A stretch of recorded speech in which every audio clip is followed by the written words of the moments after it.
Arhitektuurisaadet Majad ajas on minu arvestamist mööda olnud 65 saadet ehk praegu on algamas 66. saade.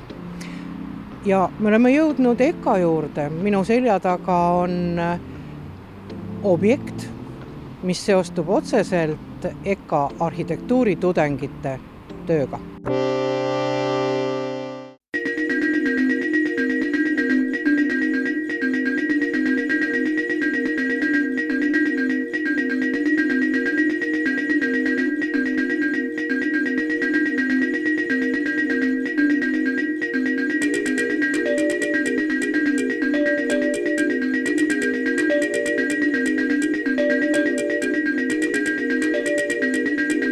Kuidas EKA arhitektuuriosakonnal on läinud?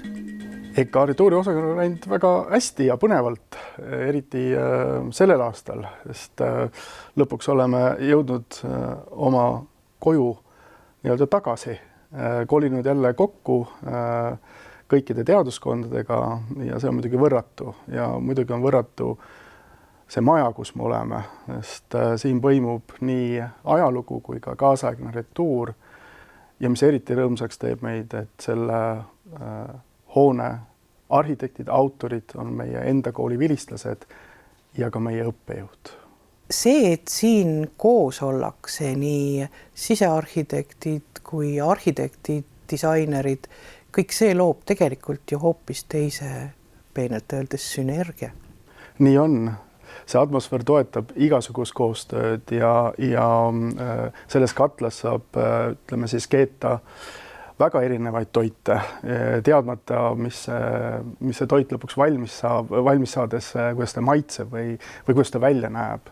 Nii et see kokkukolimine kindlasti avab täiesti uued suunad, isegi ma arvan, mõjutavad ka meie arhitektuuriõpet otseselt ja kaudselt.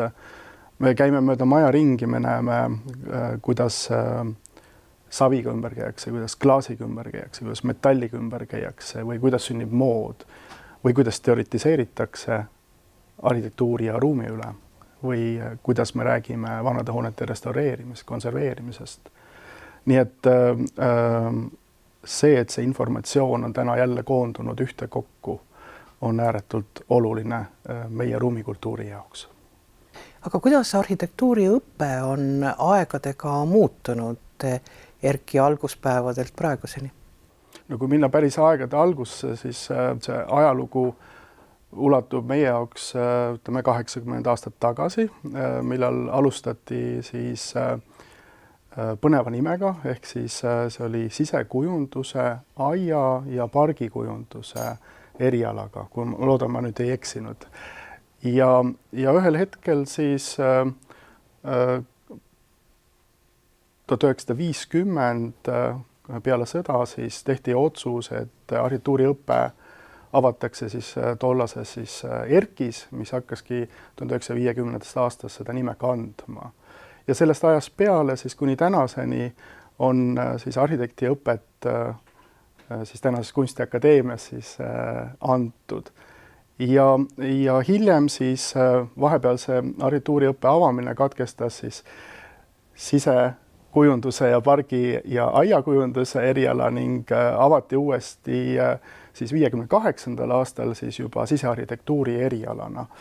Nii et see on päris pikk aeg meie nii-öelda mitte väga pikas riigi ajaloos. Ma arvan, et see on oluline fakt, et seda arhitektuuriharidust on järjepidevalt arendatud ja täiendatud just nimelt siin Kunstiakadeemias.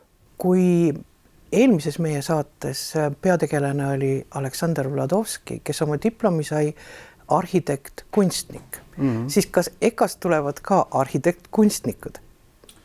Ei saa nii öelda. Ikka Eesti Kunstiakadeemiast tulevad arhitektid. Neil on omad varjundid.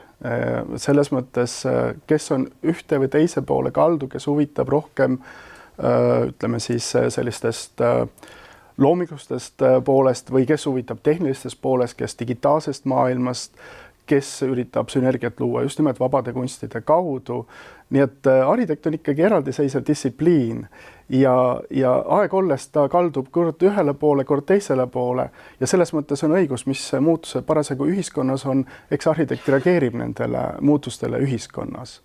Küllalt oluline on olla kunstiakadeemias, ma arvan, arhitektidel. Miks?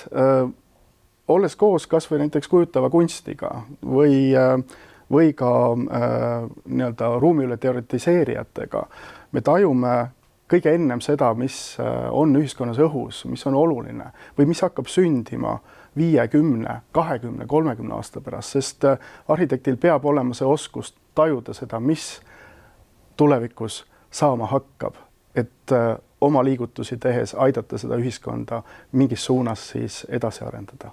Kui ERKis ja EKAs on kogu aeg olnud see asi, et võetakse vastu väike hulk õnnelikke tudengeid, aga konkurss on alati väga suur. Kuidas praegu arhitektide puhul, kui palju vastu võetakse, milline on konkurss? Meil täna võetakse vastu 20 arhitekti, 15 sisearhitekti ja 10 urbanisti. Arhitektuur on neist kõige suurem, ehk siis meil on nii-öelda 5 aasta integreeritud õppe, kokku meid 100 hinge õpib korraga ideaalis. Sisearhitektuur järgmine, mis on jagatud 8 õppeastmeks bakalaureuse magistriõppe ning urbanistika ehk siis ingliskeelset nime kandev Urban Study on ingliskeelne õppekava, mis on magistri tasemel ja kuhu tulevad väga erinevas maailmanurgas väga erinevad inimesed, väga erineva taustaga kokku. Ja lisaks siis nii bakalaureuse magistriõppele on meil ka 3. õppetase ehk doktoriõppe, kus õpib meil täna 11 doktoranti ja meil on võimalik õppida klassikalist tekstipõhisel nii-öelda doktori formaadil kui ka praktikapõhisel formaadil. Nii et selles mõttes me üritame ühendada nii teooria kui praktika kokku, et sünniks midagi uut ja huvitavat siis doktoriõppes. Konkurss on tõusuteel taas. Meie eelmine aasta tulemus oli 3 inimest ühele kohale, nii et me olime õnnelikud selle üle, arvestades seda, milline demograafiline olukord Eesti Vabariigis praegu on. Nii et tahetakse arhitektuuri praegu õppida. Kui me kujutame nagu ette, et on 3D printerid, siis see, mis toimub siin ruumis, see 3D printer on ilmselt üks väiksematest asjadest, mis aitavad tudengitel oma ideid ellu viia, katsetada, teha. Tõsi ta on, jah. Kuigi need 3D printerid lähevad ka oma tööaladelt aina suuremaks, siis tegelikult on meil ka selliseid prototüüpimisvahendeid, mis hõlmavad juba selliseid üle 2 meetriseid dimensioone.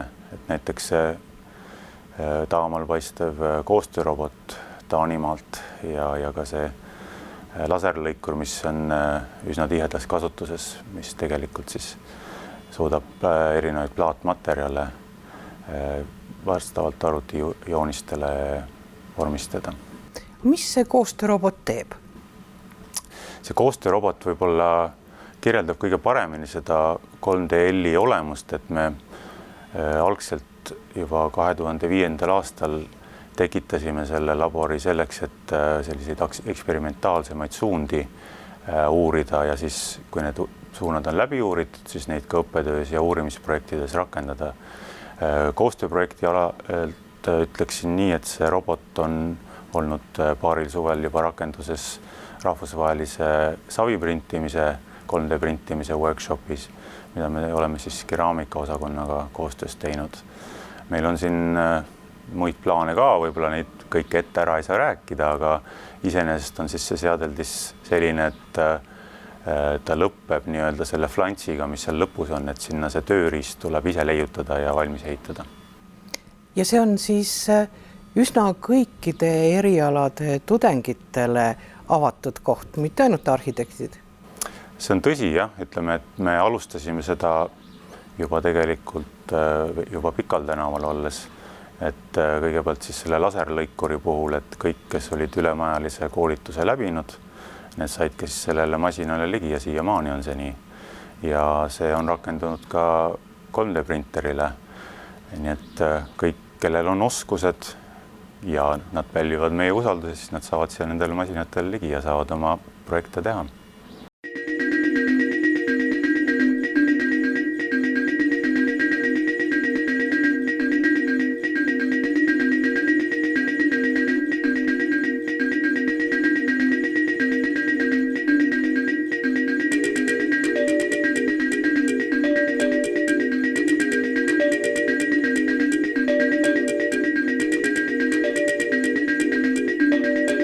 Kui pöörased ideed tudengitel võivad olla näiteks?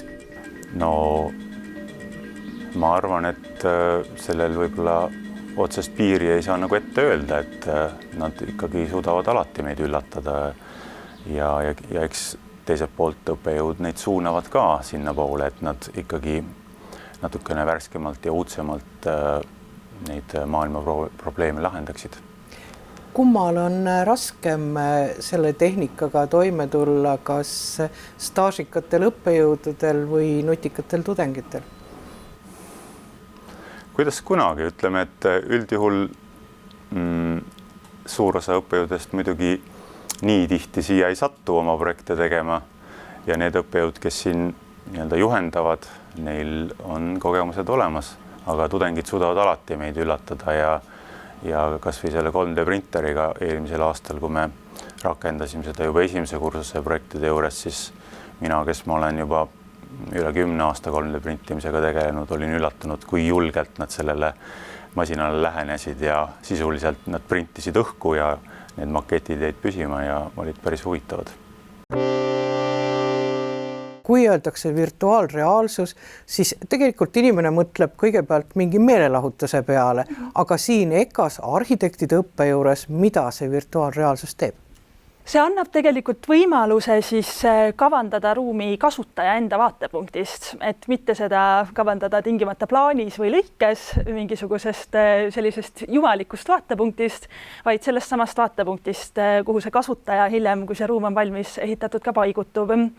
Ja see võimaldab siis luua selliseid illusoorseid ruumiolukordi, kus inimene prillid pähe pannes, ringi vaadates saab näiliselt sellesama ruumielamuse. Ja ta võimaldab ka siis ruumi kujundada elamuspõhisemalt tegelikult.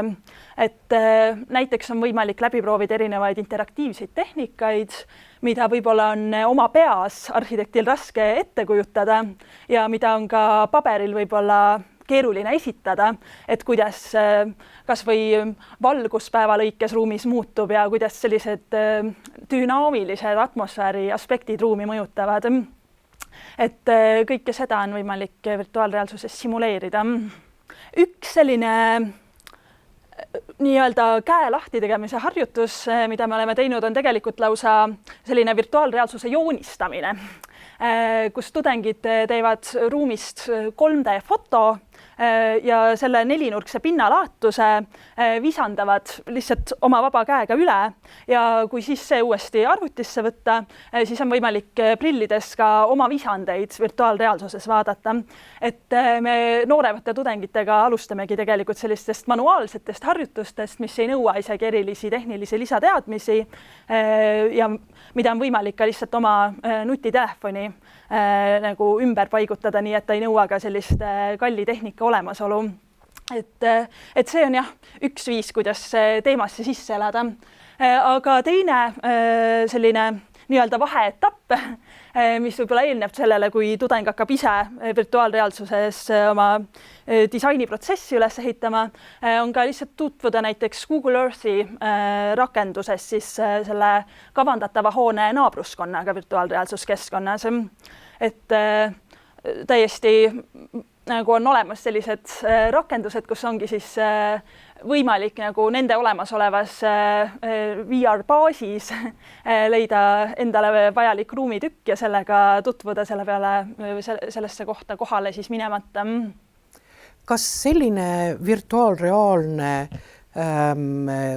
õppe harjutamine, kas see veel kuhugi edasi saab minna või see ongi nüüd maksimum? Ei, oluliselt saab tegelikult, sest Kui arhitektid üldiselt modelleerivad arhitektidele suunatud programmides, siis tegelikult mängutööstus, mis kujundabki siis arvutimängusid, on 3D modelleerimise osas mingis mõttes isegi arhitektuuriprogrammidest nagu aja sees ja mängumootorid on see, mida me siis nagu edasi jõudnumatele tudengitele õpetame ja mis võimaldavad siis kavandatavas keskkonnas sarnaselt ringi liikuda nagu arvutimänguski, et ta näeks igast vaatepunktist juba tõepärane välja, et tal oleks õige materiaalsus, õige valgus ja nii edasi. Et kui arhitekt tavaliselt renderdab välja selle ühe hoolsalt valitud vaatepunkti õige materiaalsuse ja nagu paika timmitud valgustega, siis mängumootoris on võimalik terve mudel selliselt üles ehitada, et sellel olekski võimalik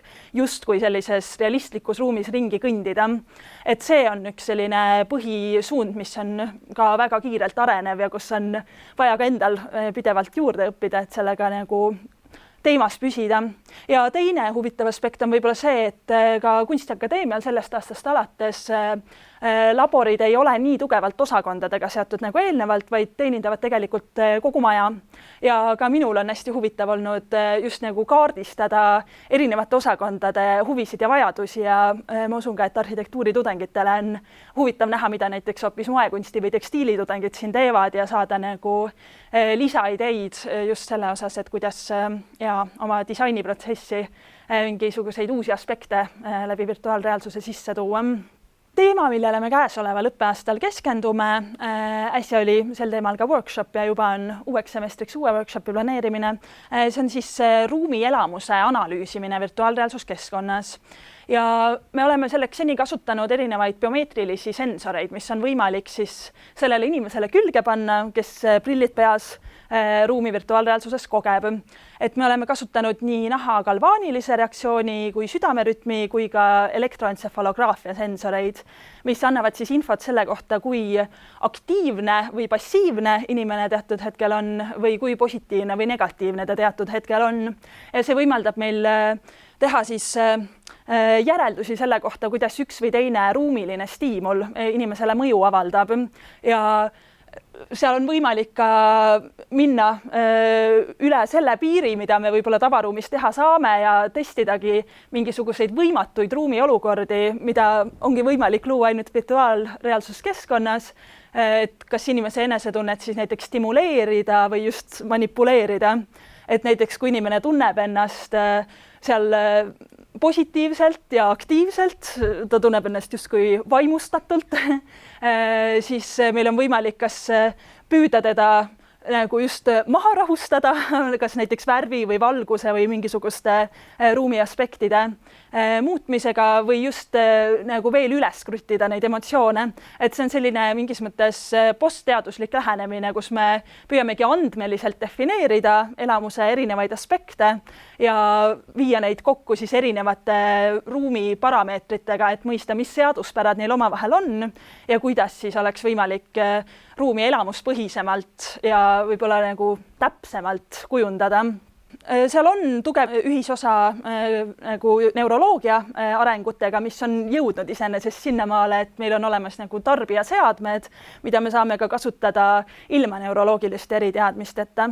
Et ja, me üldiselt konsulteerime ka teiste ülikoolide selle ala inimestega, aga ja, iseenesest on just viimaste aastate areng nende arvutusliku neuroloogia tarbijaseadmete näol, kui väga palju seda uurimistööd elavdanud, mis seni on võib-olla olnud fenomenoloogilisem ja rohkem nagu arhitekti enda intuitiivsest tunnetusest lähtunud. Selline oli saade EKAst ja siinsest arhitektuuriõppest. Kuna EKAs on piisavalt palju põnevaid erialasid veel, mis arhitektuuriga seotud on ja siin on väga põnevaid teemasid, millest kui kõik hästi läheb, siis võib-olla, et räägime veel. Seniks ilusat nädalavahetust ja kohtume 2 nädala pärast.